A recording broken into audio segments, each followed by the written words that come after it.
ஒருங்கிணைந்த பள்ளி கல்வி திட்ட நிதியை விடுவிக்காத மத்திய அரசுக்கு கண்டனம் தெரிவித்து ஆசிரியர் சங்கங்கள் அறிக்கை வெளியிட்டிருக்கிறார்கள். அண்மை தகவலாக நாம் பார்த்துக் கொண்டிருக்கிறோம். இது தொடர்பான கூடுதல் விவரங்களை எமது செய்தியாளர் சிவகுமார் வழங்க கேட்கலாம்.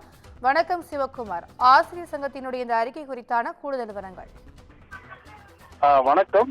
தேசிய கல்விக் கொள்கையை ஏற்றுக்கொண்டால் மட்டுமே தமிழகத்திற்கு மத்திய அரசு வழங்கும் இந்த ஆண்டுக்குரிய ஒருங்கிணைந்த கல்வி திட்ட நிதி வழங்கப்படும் என்று பேட்டியளித்த மத்திய கல்வி அமைச்சர் தர்மேந்திர பிரதான் அவர்களின் கருத்துக்கு எதிராக பல்வேறு ஆசிரியர் சங்கங்கள் ஒரு கண்டனத்தை தெரிவித்திருக்கிறாங்க.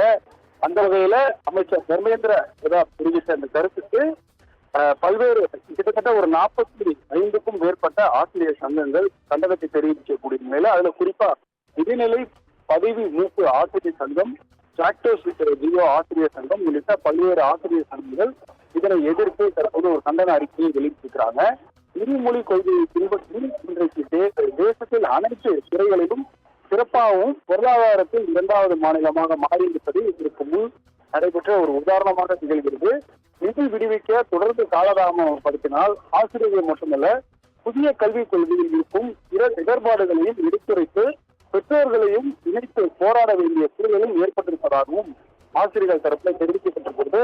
குறிப்பா பல்வேறு அமைச்சர் இந்த கருத்துக்கு எதிராக பல்வேறு போராட்டங்களை அறிவித்திருக்கிறாங்க. அந்த வகையில 45க்கும் மேற்பட்ட ஆசிரியர் சங்கங்கள் இந்த போராட்டத்துல, அதாவது இந்த கண்டனத்தை தெரிவிச்சிருக்கிறாங்க.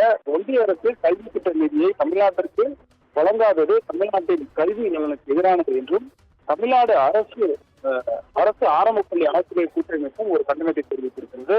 அந்த வகையில பல்வேறு ஆசிரியர் கூட்டமைப்பு அவர் தெரிவித்த ஒரு கருத்துக்கு எதிரான ஒரு கண்டனத்தை தெரிவிக்கக்கூடிய நிகழ்வை நம்ம பார்த்துட்டு. கூடுதல் விவரங்களுக்கு நன்றி சிவகுமார்.